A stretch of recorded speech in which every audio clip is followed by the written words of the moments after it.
everyone, good morning and again welcome back to my Bangla vlog channel. আজকে তো আমি তোমাদের সাথে শেয়ার করতে চলেছি কালকে হাতিবাগান থেকে আমি কি কি নিলাম। তো চলো ফার্স্টে মা কি কি নিল সেগুলো দেখা যাক, তারপর আমি কি কি নিলাম সেগুলো শেয়ার করছি। সিংহাসনের জন্য এই কালারের আসন নিয়েছি। একটা পা থাকে গুরুদেবের, যেটা আমাদের আশ্রম থেকে দেওয়া হয়েছে, তার জন্য এই পাটা রাখার জন্য এইটা, সে সিংহাসনের জন্য এইটা নিয়েছি।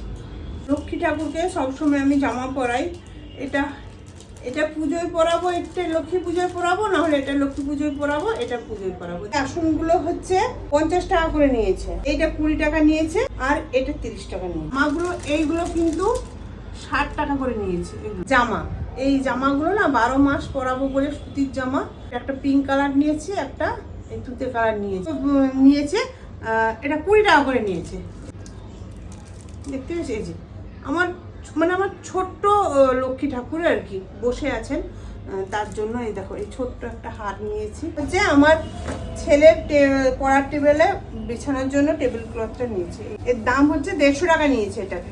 এই যে দুটো নাইটি নিয়েছি, এই একটা প্রিন্টের নাইটি নিয়েছি, এই একটা প্রিন্টের নাইটি নিয়েছি, 150 টাকা করেই নিয়েছে। ফিতে বাঁধা নাইটি, এটাও 150 টাকা নিয়েছে, এমনি সাদা, এই যে সাদা। এটা ওখানে বসে বসেই বানাচ্ছে লকেট, সুদর্শন চক্রের মতো। আর এটা দুটো দুলের সাথে, তো এই না, এটা ছোট ছোট বলে না, এটা এর সঙ্গে ছোট ছোট লাগছে বলে আমি এর সঙ্গে ঠিক এর সঙ্গে পরার জন্য এটা, এইটা আর এই দুটো কানের দুলের সেট ওখানে বলছি, এর গলার চেনটাও থাকবে। এটা 100 টাকা নিয়েছে, যা নেবো 100 টাকা। এই দুলটা 80 টাকা বলছিল, আমি 60 টাকা দিয়ে নিয়েছি। ছোট ডিজাইনটা খালি দেখাই, এটা নয়, 100 টাকা নিয়েছে খালি। এই একটা ভিডিওতে একসাথে সব কিছু দেখানো সম্ভব হয়নি, তাই আমি কি কি নিয়েছি সেটার জন্য আসছে পার্ট 2।